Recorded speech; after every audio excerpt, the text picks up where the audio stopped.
কম্পিউটারের main display home স্ক্রিনে আমরা চালু করে নিয়েছি। এখানেতে কোনো ইউটিউবের লোগো বা ইউটিউব অ্যাপস এখানেতে কোনো অপশান নাই ইউটিউব অ্যাপসের। আর আমরা সব জায়গা চেক করে নেব আমাদের কম্পিউটারের, এখানেতেও নাই, দেখে নিন। এখানেতেও হচ্ছে ইউটিউব অ্যাপস কিছু নাই।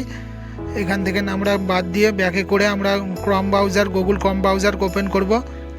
এখান থেকে গুগল ওপেন করে নিলাম, লগ ইন করে নিয়ে গুগল ক্রম ব্রাউজার লগ ইন করে নিয়ে আমরা গুগলেতে সার্চ করব ইউটিউব লিখে। ইউটিউব লিখে আমরা সার্চ করব।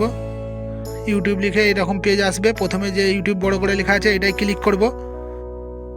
এটাই ক্লিক করার পরে আমাদের ইউটিউবের পেজ খুলে যাবে। ইউটিউবের পেজ খোলার পরে রাইট সাইডে কর্নারেতে ওপরে সবার উপরে যে 3 ডট আছে এটা ক্লিক করব।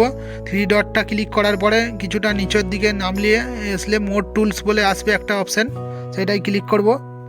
তারপরে এখানেতে 2 নম্বরেতে আসবে ক্রিয়েট শর্টকাট। প্রথমে থাকবে সেভ পেজ বলে, তারপরেতেই থাকছে ক্রিয়েট শর্টকাট। আমরা ক্রিয়েট শর্টকাটটা ক্লিক করব।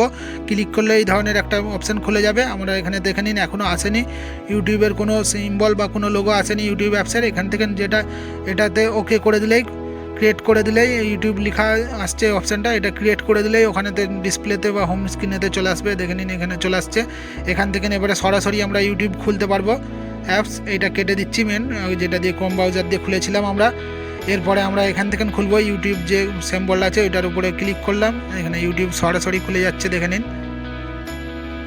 আর কোনো গুগল বা ক্রোম ব্রাউজার কিছু দরকার হবে না। এখান থেকে আপনারা ডিসপ্লে থেকে ইউটিউব সরাসরি খুলতে পারবেন। এখান থেকে আমরা ক্লোজ করে দেবো ইউটিউব অ্যাপসটা। ক্লোজ করে দিয়ে এখানে থেকে অনেক কিছু অপশান আছে, রাইট সাইডে ক্লিক করবেন, ওপেন, সেন্ড, কপি সব কিছু এখান থেকে করা যাবে। প্লাস ইউটিউবের যে লোগোটা আসছে এটাকে আপনারা নাম চেঞ্জ করতে পারবেন। এখানে রিনেম যেখানে আছে এখানেতে রিনেমেতে চেঞ্জ করে আপনারা অন্য কিছু নামও রাখতে পারেন, ইউটিউব না রেখে।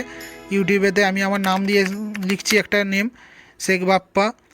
আপনারা যে কোনো নাম বা যে কোনো কিছু লিখে রাখতে পারেন আপনাদের সুবিধার জন্য। এখান থেকে ইউটিউব নাম লেখার পরেও এখান থেকে খুলছে ইউটিউব যে লোগো থেকে।